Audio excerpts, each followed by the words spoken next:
Le match entre le Real Madrid et le Celta de Vigo restera l'un des matchs les plus discutés de cette saison de Liga. Les Madrilènes ont arraché une victoire très précieuse, 2 buts à 1 dans les dernières minutes. Un succès qui leur permet de revenir à seulement un point du FC Barcelone dans la course au titre.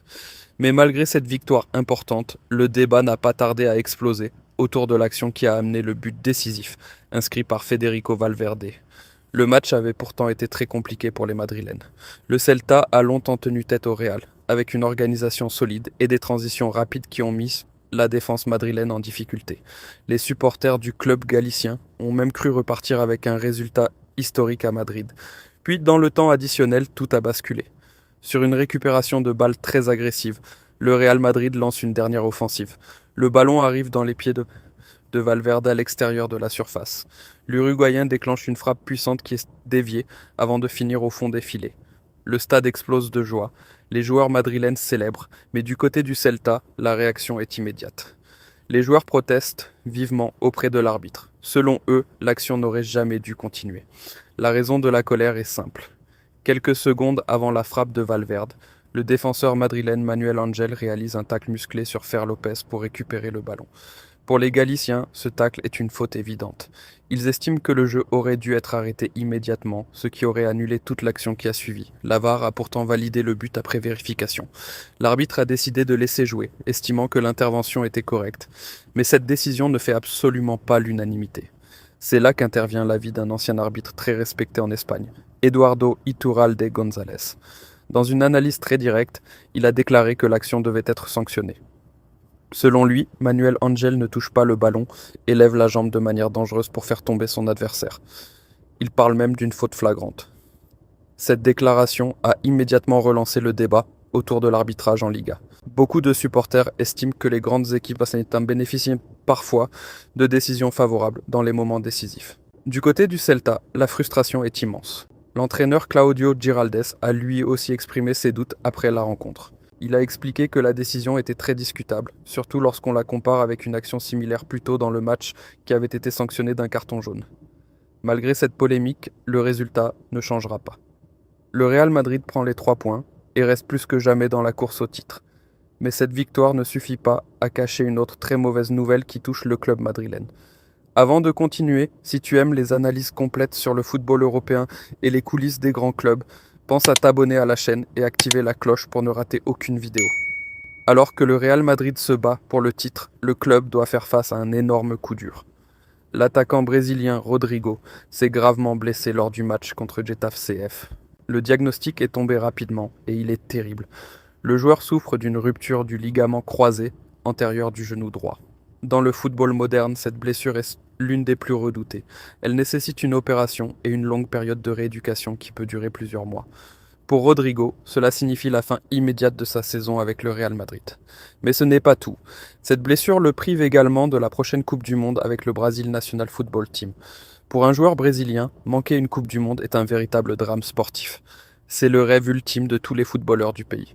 Mais l'histoire devient encore plus inquiétante lorsqu'on regarde les révélations faites par The Athletic. Selon leurs informations, Rodrigo jouait déjà avec un problème au même genou depuis plusieurs années. La blessure remonterait à 2023 lors d'un rassemblement avec la sélection brésilienne. À l'époque, le joueur aurait subi une rupture partielle du ligament croisé. Les médecins de la sélection et ceux du Real Madrid avaient alors étudié la situation avec beaucoup d'attention. Après plusieurs examens, ils ont décidé de ne pas opérer le joueur. À la place, ils ont choisi un traitement conservateur. Cela signifie que le joueur continue de jouer tout en renforçant son genou avec des soins spécifiques et du travail musculaire. Pendant un certain temps, cette stratégie semblait fonctionner. Rodrigo a continué à jouer à haut niveau, enchaînant les matchs avec le Real Madrid et la sélection brésilienne. Mais 3 ans plus tard, le genou a finalement cédé. Lors du match contre Getafe, un mouvement banal a suffi pour provoquer la rupture complète du ligament. C'est le genre de situation que redoutent tous les staffs médicaux. Une blessure partielle peut parfois tenir longtemps, mais le risque de rupture totale reste toujours présent. Rodrigo a partagé un message très émouvant sur ses réseaux sociaux après l'annonce de sa blessure. Il a expliqué que c'était l'un des pires jours de sa vie et qu'il avait toujours redouté ce moment. Malgré la douleur et la frustration, le Brésilien a aussi montré une grande maturité. Il a rappelé qu'il avait déjà vécu de très belles choses dans sa carrière et qu'il restait reconnaissant malgré les difficultés.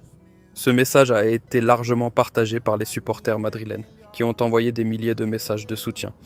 Mais cette blessure ne touche pas seulement le joueur, elle pose aussi un vrai problème sportif pour le Real Madrid.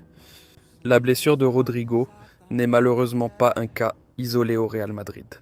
Depuis l'été 2023, plusieurs joueurs importants du club ont subi exactement la même blessure, la rupture du ligament croisé. Le premier choc a été la blessure du gardien belge Thibaut Courtois. Considéré comme l'un des meilleurs gardiens du monde, il avait été victime d'une rupture du ligament croisé juste avant le début de la saison. Quelques mois plus tard, un autre pilier de la défense madrilène a été touché, David Alaba. Puis ce fut au tour du latéral droit, Dani Carvajal, de connaître la même blessure. Et enfin, le défenseur brésilien Eder Militão a lui aussi subi une rupture des ligaments. Avec Rodrigo, cela fait désormais 5 joueurs du Real Madrid touchés par cette blessure grave en seulement quelques saisons. Cette accumulation pose forcément des questions. Certains spécialistes pointent du doigt le calendrier du football moderne, devenu extrêmement chargé. Les joueurs disputent de plus en plus de matchs chaque saison entre les compétitions nationales, européennes et internationales. La fatigue accumulée augmente les risques de blessures graves, notamment au niveau des genoux. D'autres experts évoquent aussi l'intensité physique du football actuel. Les matchs sont plus rapides, les duels plus violents et les changements de direction plus explosifs. Toutes ces contraintes mettent énormément de pression sur les articulations des joueurs. Pour le Real Madrid, la situation est particulièrement compliquée, car plusieurs autres cadres sont également blessés en ce moment. L'attaque madrilène doit déjà se passer de Kylian Mbappé pendant certaines périodes, tandis que le milieu de terrain dépend énormément de Jude Bellingham. Dans ces conditions, la perte de Rodrigo réduit encore les options offensives de l'équipe. La fin de saison s'annonce donc extrêmement délicate pour le club madrilène. Le Real Madrid doit continuer à se battre pour la Liga tout en gérant une infirmerie de plus en plus remplie. Malgré tout, l'histoire du club montre qu'il ne faut jamais enterrer les Madrilènes trop tôt.